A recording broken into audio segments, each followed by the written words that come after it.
Okay, so today we're going to be looking at the number system. Different types of numbers. You probably have seen some of these numbers before. I've talked about these types of numbers before, but these are going to be kind of important in something that we're going to talk about in 1 second. But we're going to look at the number system, and we're going to work from our way in the most kind of exclusive numbers to working our way out into this whole box where we have the real numbers, which is all-encompassing. So to start, we have the things called natural numbers, and natural numbers are simply just our counting numbers, so 1, 2, 3, 4, etc. Working our way out, we have the whole numbers. The whole numbers different from the natural numbers in the sense that it's all of the natural numbers, all of our counting numbers, but also 0. 0 is not actually a natural number. So 1, 2, 3, inclusive of 0. After that, we have what's called an integer, and an integer is the counting numbers, so our natural numbers, our whole numbers, and 0, but including the negative side. So -2, -1, 0, 1, 2, etc. Next, we have a rational number. So if you see something in the word, we see this word ratio. Ratio can also tell us that it could be a fraction. Fraction, ratio, proportion, all of those words kind of mean the same thing, right? So rational numbers are numbers that can be expressed as a fraction. And this is inclusive of the integers, whole numbers, and natural numbers as well. So some examples, we can write 1/2, 2/3, 4/1, right? Because we know that 4/1 is just 4, which is a whole number and an integer and a counting number.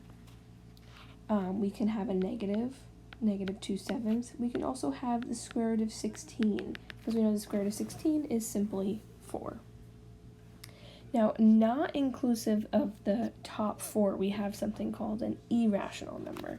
And an irrational number is a number that has a decimal that is not finite. It continues on forever, but with no specific pattern.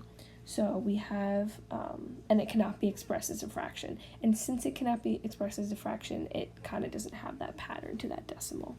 So some examples, we have pi, a constant e, which we actually haven't discussed, probably won't. And then we also have the square root of 2. Unlike the square root of 16, the square root of 2 is not a perfect square, so we're going to get a decimal when we put that into our calculators. And lastly, we have this thing called real numbers, which is all-encompassing. It's all of our rational numbers, which also include our integers, our whole numbers, and our natural numbers, as well as the irrational numbers.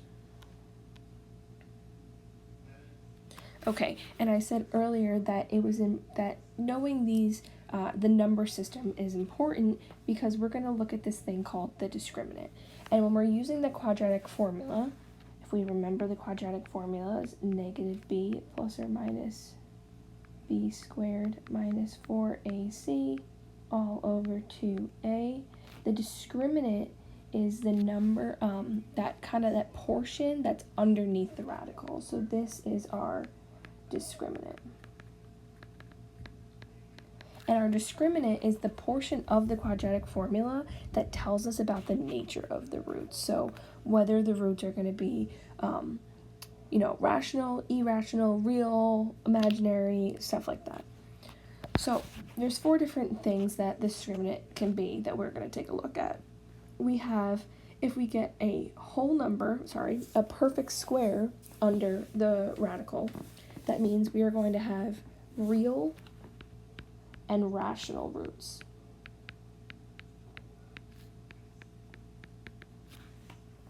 If it is not a perfect square under the radical, we are still going to have real, but they're going to be irrational roots.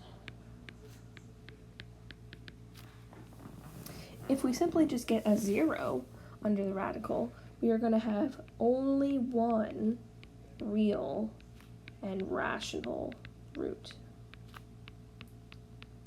because 0 is a rational number. And lastly, if you get a negative number under the radical, it means that their roots are imaginary. And that's actually an Algebra 2 topic, so we're not going to go too deep into it, but I have mentioned it a few times maybe in class before. It's a parabola that's kind of floating. It doesn't cross the x-axis here. And if you know the definition of roots, roots are where our parabola crosses the x-axis. So if it doesn't cross the x-axis, it doesn't have roots. It's not that it doesn't have roots, it doesn't have real roots. It actually has imaginary roots. So you will learn a little bit more deeper into that concept in Algebra 2. So let's take a look at an example. So very similar process as when we were doing the quadratic formula. I want you to make a list of your a, b, and c values from the trinomial, but instead of doing the entire quadratic formula, we're just doing the piece under the radical. And I should mention that you don't want to actually include the radical. The discriminant is just this b squared minus 4ac. It's the number under the radical, not inclusive of the radical. So in number 1, we want to list a, b, and c out. So remember, ax squared plus bx plus c is the standard form of a quadratic. So if we look, a is equal to 2, b is equal to 5, and c is equal to 3. So I'm going to go ahead and do b squared minus 4ac and just plug in those numbers into our expression, just like have we been doing. So since b is 5 squared minus 4, a is 2, c is 3. And I'm just going to do step by step. You can either put the whole thing into your calculator or do it step by step. 25 minus 4 times 2 times 3 is 24, and 25 minus 24 is 1. So that's the number that we are going to be looking for to tell us what the nature of the roots is.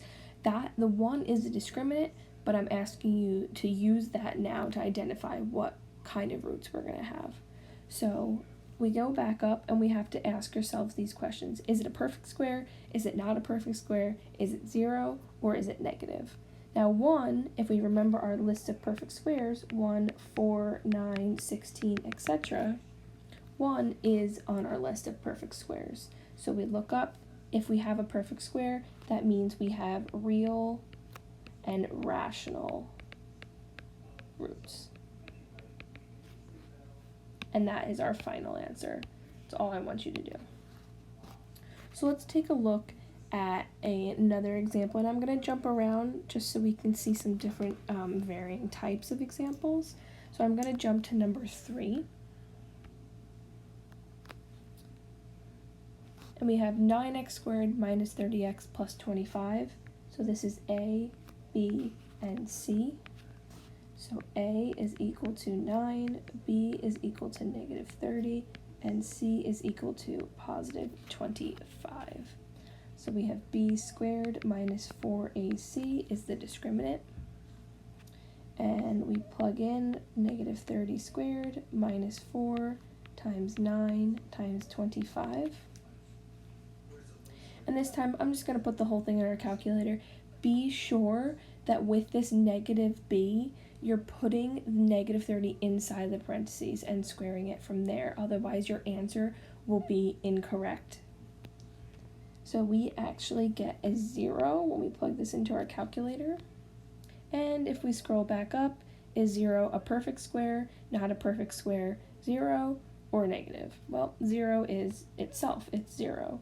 So that tells us that we have 1 real and rational root.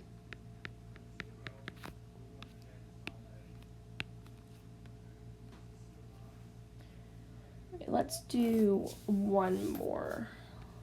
Well, let's look at number 4. So lastly, a, b, c. A is equal to 2, b is equal to negative 11, c is equal to 10.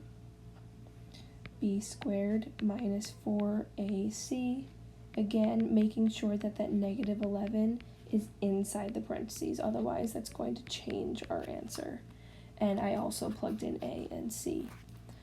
And we simplify this to get 121 minus 80, and that is equal to 41. Now I just want to backtrack a second to that 121. The reason why that's so important is that if you put in negative 11 squared into your calculator, you would get negative 121, and that minus 80 would give us a negative number. And that negative number would tell you that we have imaginary roots. But if we went ahead and graphed number 4, the whole quadratic, into our calculator, you would notice that it does actually cross the x-axis, which means that we have real roots. So it changes our entire answer. So we just want to be careful with that. Anyway, back to it. We got our discriminant was equal to 41. 41 is not a perfect square. If you don't remember the perfect squares offhand, just put it into your calculator, put square root of 41. If you don't get a whole number, it means that it's not a perfect square. So if we put the square root of 41 into our calculator, we do not get a perfect square, which means that our roots are real but irrational this time.